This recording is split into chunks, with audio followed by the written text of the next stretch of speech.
The school supplies are ready, but is the document responsible for your child's support ready for walking into the school year? Right? Are you ready?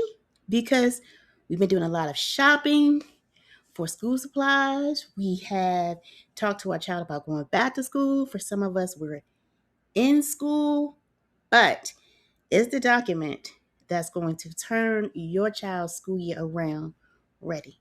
So before I dive in, let me introduce myself. I'm Jeannie Dawkins, a special education system strategist, best-selling author, and Rice Law trained advocate with 25 years of experience in special education. I host the Parenting Cipher podcast, a Davie Award winning show ranked among the top Black parenting podcasts in the country, where I help families understand the education systems, advocate with confidence, and find schools that fit their children. So before we start, why is this important? Of course, we all want our child to have a phenomenal year, but it is some weird, crazy things are happening right now in America. So with that being said, I want to center us today with some data. So there's a report that came out by the Learning Policy Institute actually in July, and it estimates 37,569 teaching positions are completely unfilled across the 29 states in DC that reported vacancy data. 387,843 teachers are working without full certification for their assignments across all 50 states and DC.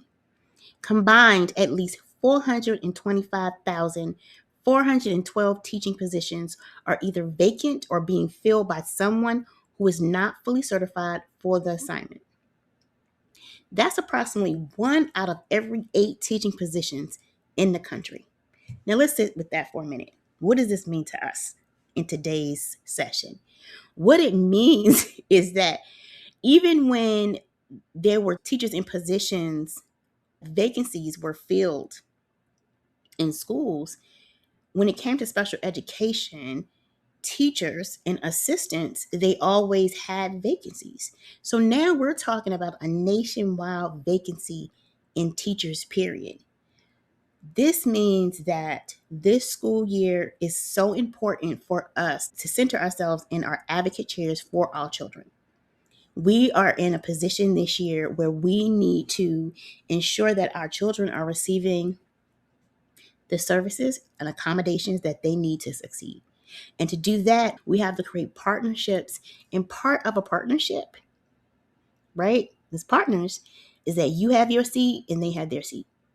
And then the two meet. So with that being said, you have to step into the school year ready, right? Ready, understanding what's going on for your child's IEP. One of the things that I always, as a parent with neurodiverse children, and even as a special education strategist, when I support families going into meetings, the assumption is that the teachers actually had time to read the IEPs of the students. Okay, maybe, maybe, maybe not. Maybe they feel like they want to get to know your child before they actually read the IEP. Maybe they feel like they have time to read the IEP once the child is in the room. We don't know. But what we do know is that we've been with our child all year round, that we have been with our child the entire experience of education, and now they're meeting a new teacher who does not know them. So for us to support our child, especially this year with all of these vacancies, is that we need to make sure that our IEPs and documentation is correct. So with that being said, welcome to the 5 checks. Is your child's IEP ready for the new school year? First thing we want to check is we want to do a child check.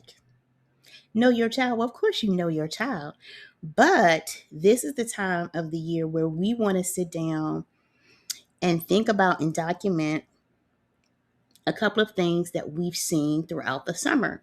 So we want to write down our child's strengths. What does that mean? Especially when you're doing neurodiversity. It tends to be an over there tends to be a lot of conversation about what a child can't do versus what they can do.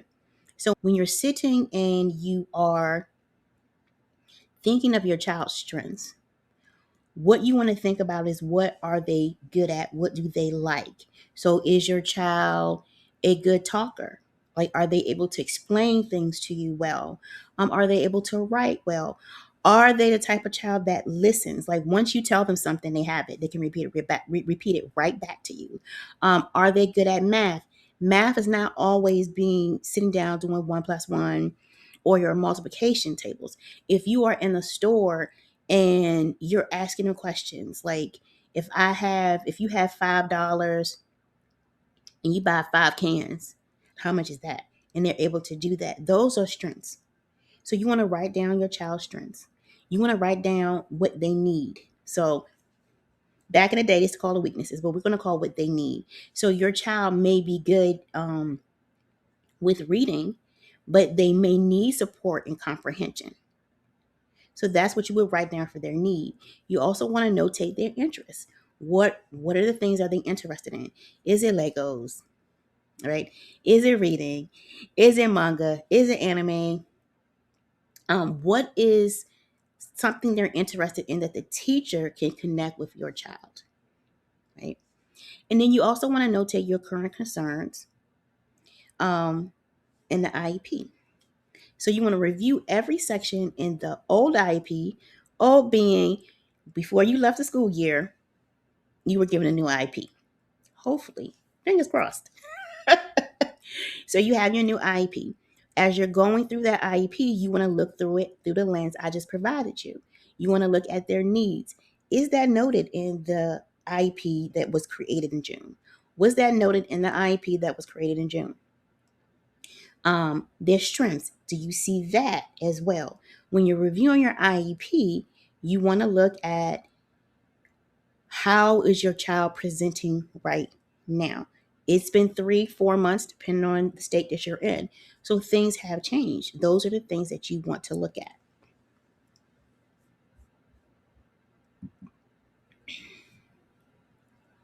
So as you're going through your IEP, I want you to mark it in 3 categories: still accurate, needs clarification, and needs discussion. Now, one of the things whenever you're looking at IEP goals, you want to make sure that they are SMART, which means they are specific, which means they define the exact what, why, and how of your goal, right? You want to make sure they're measurable, include numerical metrics or clear milestones to track your actual progress. Achievable, ensure the objective is realistic and within your current skill set or resource limit. You want to make sure they are relevant. Confirm the goal matters to you and aligns with your broader plans. And they want to be time bound, which means you have to say how long it takes that child to reach that goal. Now, for an example, is this: given a written word list of 20 one-syllable words that contains 6 common vowel teams, the child will verbally sound out each phoneme and then blend to read 18 out of 20 words aloud using a decoding strategy on 2 out of 3 progress monitoring assessments. Now, I know it sounds loud, but it was very specific. It provided the task, the time, what was the measure. It's very specific, right? That's how your goals should read. So you want to make sure that the goals are clear, they're measurable. Should always have some timeline in it. It should be by the end of the school year, by the middle of the school year. It should have a date. And when you're reviewing those, I want you to go back to your child check-in and ask yourself, do the goals meet your child's current needs?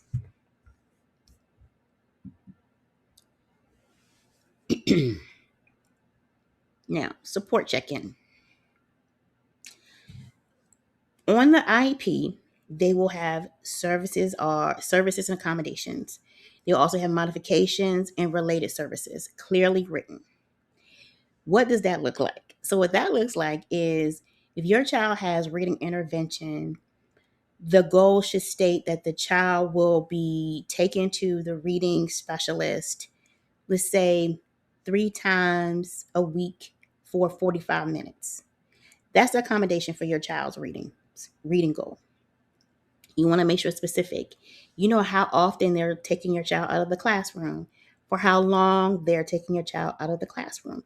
And that's for all related services outside of the classroom. And if they're saying that the service is being provided inside the classroom, it still stands that you need to know how long. If they're using a program with your child for reading intervention, math intervention, what is that program? I always like to cross-reference when schools are saying that they're using a program to support children to see what is the prescribed usage. So for instance, there's a program for reading where it states that for this program to be successful, the child needs to do it 5 times a week for 45 minutes. If your school is saying they're using that system or they're using that program, does that state that in your child's IEP? And it's very clear. Does your child have intervention for reading 5 times a week for 45 minutes? If so, then they're using the program correctly. If not, you have some questions, right? You also want to confirm the location, right? So if they're pulling them out, where are they going? So that's the next part. Once again, refer back to your IEP. And if you need clarification, you're going to note need clarification.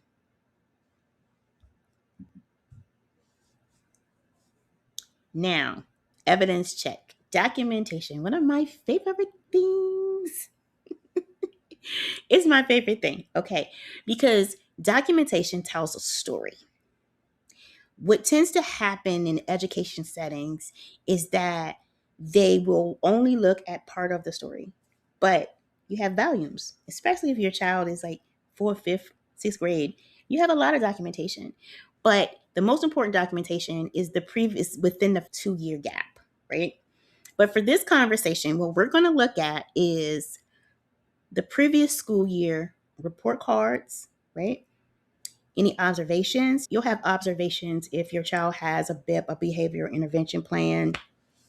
You'll also have interventions if there was a circumstance where the school decided they're going to observe behaviors in class. That could be academic related, right?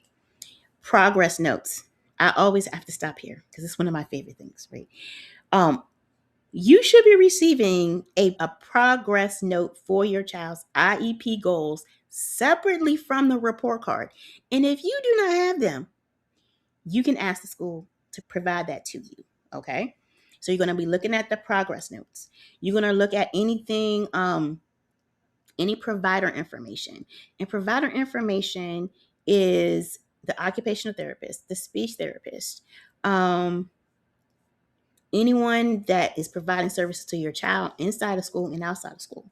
And that part, I'm going to say it again, inside of school and outside of school, that's even academic. If your child has been seeing a tutor during the summer, you need to speak to them and actually show them what you have so far for the previous IEP because they are there to support your child. Of course, they want to help you, but they really are in it to support the child. So if you have an outside tutor, if you have an outside speech or occupational therapist, you also want to ask them, what did you see this summer? This is what we worked on. Did you see that they are made progress? Oh, well, here's a goal that they have on their IEP. Do you think that they've already met that skill, that they've already there? These are the things that you want to notate and document in your evidence report, right? This is the information that's going to, one, when you sit down with the school, you're clear on what's needed. Instead of asking them, what can they provide? You're more likely to get what you want when you go into a meeting knowing what you want and what's needed. And then you have the documentation showing exactly what you're saying. So it's not an opinion. It's not an opinion. It's fact, right? And also on this note, when you go into the school, when you have an outside team, you can ask the IEP team if those people can come in. Can they interact with them? Can they call them sometimes to see what they're doing outside of school to support them inside of school? One of my main things with working with schools as a parent and as a education strategist is that we are a team. It doesn't matter if you the voluntary team or not, they are a team. They have your child, they're on your child's team. And it's our goal to make sure that our child is moving forward. So this is that moment where you start connecting the people that are supporting your child in their life.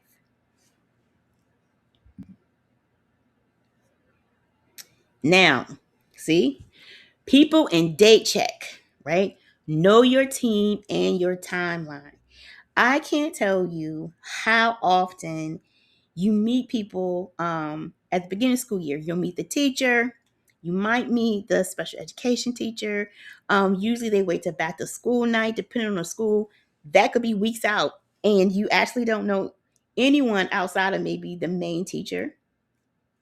Specifically for K through middle school.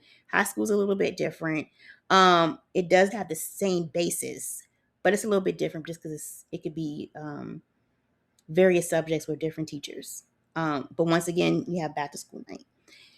Because your child has an IEP and because we have all of these vacancies, we want to be on top of everything. That being said, who is your child's case manager in the school and how do you reach them? Right? So it's not just about the teacher. You need to know who is the special education coordinator that your child is assigned to. Summertime, vacancies, people move around a lot. I had that happen to me. I had spoke to my son's special education coordinator, great woman. I love everything that she was doing. We put a lot of things in place. And then when he started the school year, she was gone. And the person that took her position was kind of lost. I'm always prepared. So I was able to catch her up. But even right there in this example, listen to what I said. I was talking to one individual and a new one came and they didn't actually have time to catch up. Well, I can catch you up real quick because I have been following along. I've been keeping my documentations. Whenever I work with families, I always say keep all of your emails. Keep your documentations, your discussions with the schools. If you are talking to a teacher, just in a carpool lane, they're talking to you about amalgam of things concerning your child. Send an email saying, I appreciate that conversation, or see an email saying, I'm confirming this is what we talked about, because you need that documentation. I just had to say that. I'm passionate about that. So then you also want to know who else has your child's IEP. The teachers, the therapists, the support staff. You want to know who they are. You want a contact number for them as well. I have something called an IEP binder. That's where I keep all of my documentations because every year is different. People change out. We keep emails, but leak all over the place. So then as soon as something happens, you're trying to figure out who am I supposed to talk to. So always keep that within reach. If you're a type of person who's a techie, then you want to keep it on your computer, maybe in your notes. Grab the IEP binder, get the PDF, write it in, but you want to keep it at hand. School years starts off smooth, sometimes not so much, but once we get to the middle of the school year, things are moving around and you may need those numbers. So keep them on hand. You also want to know what IEP meetings, annual reviews, or reevaluations are coming up this school year. IEP meetings, typically school meets with you the first quarter, typically. And if they are not meeting with you the first quarter, you need to make an appointment. You don't have an IEP meeting because something is wrong. You're having an IEP meeting at the beginning of the year because you want to ensure that everyone is on the same page. And the things that you're noting here are actually said in an IEP meeting. So everyone can hear, not just the one person, not just the teacher, not just the special education coordinator, but the team. So if no one talks to you about it, they may have a meeting with you, they may not. But what you want to do is you want to come in and say, when are we meeting for IEP meeting at the beginning of the year? I like to say most schools will have IEP meetings at the beginning and the end of the year. I would suggest that you actually take it upon yourself to schedule an IEP meeting in the middle of the year. In the middle of the year could look for you right after winter break or before winter break. Typically that's when you will see the most stress on your child during those time periods. So you want to check in with the IEP team. Annual reviews. Annual reviews usually are, that's the one that's at the end of the year. That is your annual review. So you also want to get a date for that. Reevaluation. So typically your child is reevaluated every 3 years. So you do want to know that date. It's important for various reasons, but the most important reason is when you ask them, that makes them go back and look at the testing to ensure that your child is tested every 3 years, because that is the evaluation period.